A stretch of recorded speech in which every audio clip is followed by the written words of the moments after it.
जय श्री राधे कृष्णा दोस्तों, मैं आपका दोस्त प्रवीण कुमार एक बार फिर से जो है आपके सामने उपस्थित हुआ हूँ एक विशेष चर्चा को लेकर या चर्चा करने के लिए। इसके पहले मैंने आपको विभिन्न प्रकार के औषधीय पेड़ पौधों से परिचित कराया और उनके गुणों को बताया, जो कि हमारी विभिन्न प्रकार की बीमारियों में काम आ सकते थे या काम आएंगे। लेकिन जो हमारे घर में ही औषधालय है उसको हमने जहर युक्त कर दिया है। तो बाहर के तो चीज़ें बाद में जाने, पहले अपने घर में जो जहर हैं उनको जानना अति आवश्यक है, क्योंकि भोजन हमारा मुख्य अंग होता है। शरीर को हमारे ऊर्जा प्रदान करता है। जिस प्रकार से वायु, धूप, सब चीज़ों में महत्वपूर्ण भोजन भी हमारा बहुत अति महत्वपूर्ण है। और उसको हम, क्योंकि हमारा भोजन ही पहले औषधि था, तो हमारा रोग प्रतिरोधक क्षमता हर एक चीज़ बहुत मजबूत रहती है। लेकिन हमने अनजानवश या अज्ञानतावश हमने अपने भोजन में बहुत सारे जहरों को स्थान दे रखा, जिनके कारण हमें बहुत सारी बीमारियों का सामना करना पड़ता है। तो उसमें 5-6 चीज़ें अपने किचन में अति महत्वपूर्ण है, जिसमें सबसे पहले नंबर पर तो आता है हमारा नमक। तो नमक हर भोजन में पड़ता है, हर चीज़ में पड़ता है। और नमक जो है, हम लोग ये कुछ सालों 3 प्रकार का मुख्य नमक होता है। एक समुद्री नमक हो गया, और एक हो गया ये आपका सेंधा नमक, एक हो गया काला नमक। तो जो काला ये नमक था, समुद्री नमक, इसको जो है इसका इसमें एक्स्ट्रा जो है आयोडीन डाल दिया जाता है। और उसको जो है अभी कुछ सालों पहले बताया गया कि जो है आयोडीन की हमारे लोगों में कमी है, और आयोडीन नमक जो है खाइए। 3 रुपये वाला किलो नमक 20 रुपये किलो में पहुँच गया, और कंपनियों को खूब प्रॉफिट होने लगा। क्योंकि अपने यहाँ तो वैसे भी कोई चीज़ जायज़ बेचो, लेकिन सरकार को टैक्स दो। आप टैक्स देते हो तो जायज़ है। मसाला, गुटखा, विभिन्न प्रकार के मादक पदार्थ बिक रहे हैं, बस किस दम पर बिक रहे हैं, सरकार को टैक्स मिलता है। तो यानी हमारे यहाँ जहर बेचने का पूर्ण प्रावधान है संविधान में हमारे, लेकिन बस उसमें टैक्स सरकार को देना चाहिए, वो जायज़ काम हो जाता है। जिसमें टैक्स नहीं दिया जाता वो नाजायज़ काम हो जाता है। तो नमक दोस्तों, विभिन्न हमारे ये जो समुद्री नमक होता है विभिन्न प्रकार की बीमारियों को पैदा करता है। नपुंसकता, हड्डियों पर दुष्प्रभाव डालता है, हाई ब्लड प्रेशर को हाई करता है, और बहुत सारे इसके दुष्परिणाम हैं। और अपने यहाँ सब्स्टिट्यूट भी है नमक का। सेंधा नमक कोई सब्ज़ी नहीं ख़राब बनती, किसी चीज़ में भी डालें आप, कोई स्वाद में अंतर नहीं होता। तो आप सबसे बढ़िया सेंधा नमक का उपयोग करें। और बहुत ज़्यादा महंगा भी नहीं मिलता है। 60-70 रुपए की 5 किलो की बोरी मिल जाती है, अगर आप थोड़ा बहुत मार्केट में जाएंगे तो, जहाँ थोक की दुकानें हैं।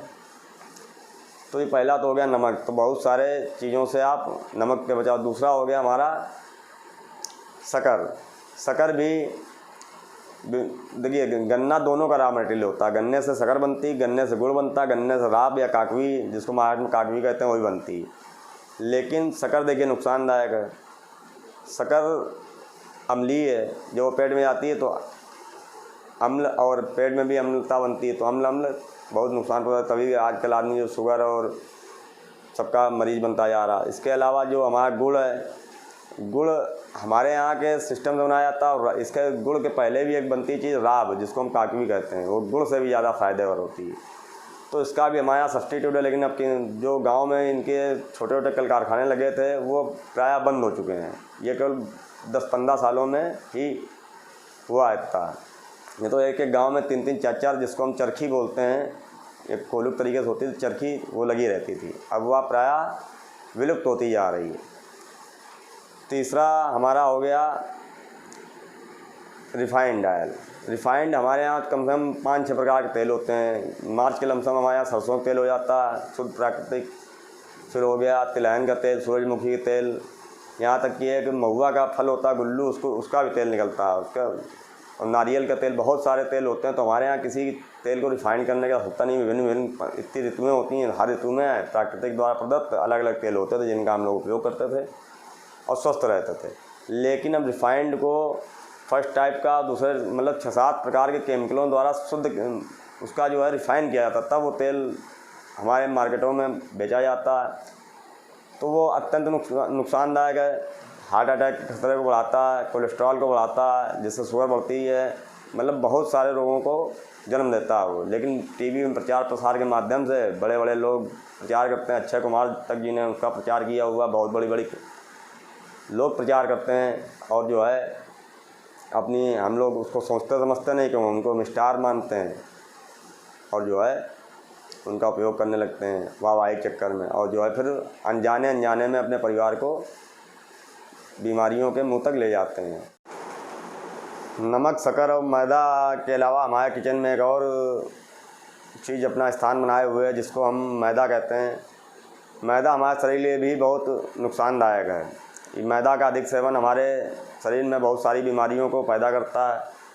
मैदा हमारे शरीर में आंतों में चिपक जाती है, फिर सड़ने लगती है, जिससे हमारे पेट में कब्ज और विभिन्न प्रकार की बीमारियां लगती हैं। जो पेट से ही सब बीमारियां होती हैं, फिर उससे जो है धीरे धीरे विभिन्न प्रकार की बीमारियां जन्म लेती हैं। इस प्रकार हमें जो है नमक, शक्कर, रिफाइंड और मैदा का कम उपयोग करना चाहिए, क्योंकि हम अपना जो भी आप समझिए वाहन तक लाते हैं, कोई मोटरसाइकिल लाए, उसमें हम अगर पेट्रोल डलाने गए तो अगर पेट्रोल मिलावटी है, अगर पानी मिला हुआ पेट्रोल कोई देता है तो हम उसकी शिकायत करते हैं या उसके यहाँ पेट्रोल लेने नहीं आते हैं। और अपने शरीर में ये भी एक प्रकार की मशीन है और इसमें विभिन्न प्रकार के जहरीले तत्वों का समावेश कर लिया हमने, जिसके कारण हम दैहिक और मानसिक रूप से, शारीरिक और मानसिक दोनों रूप से बहुत परेशान हो गए हैं, विभिन्न प्रकार के रोगों से ग्रस्त रहने लगे हैं।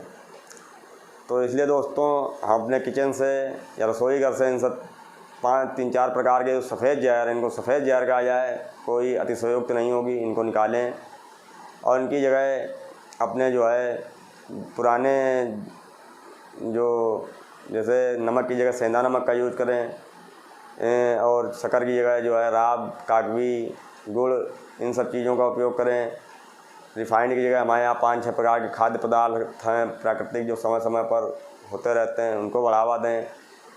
और जो है ये मैदा की जगह जो है हमारा गेहूँ या जो है बाजरा, इन सब अन्य जो हमारे आटे हैं उनका उपयोग करें, तो हम विभिन्न प्रकार की बीमारियों से मुक्त रह सकते हैं और अपने स्वदेशी चीज़ों को भी बढ़ावा मिलेगा इससे। इसी के साथ धन्यवाद दोस्तों। जय हिंद, जय भारत, जय आयुर्वेद।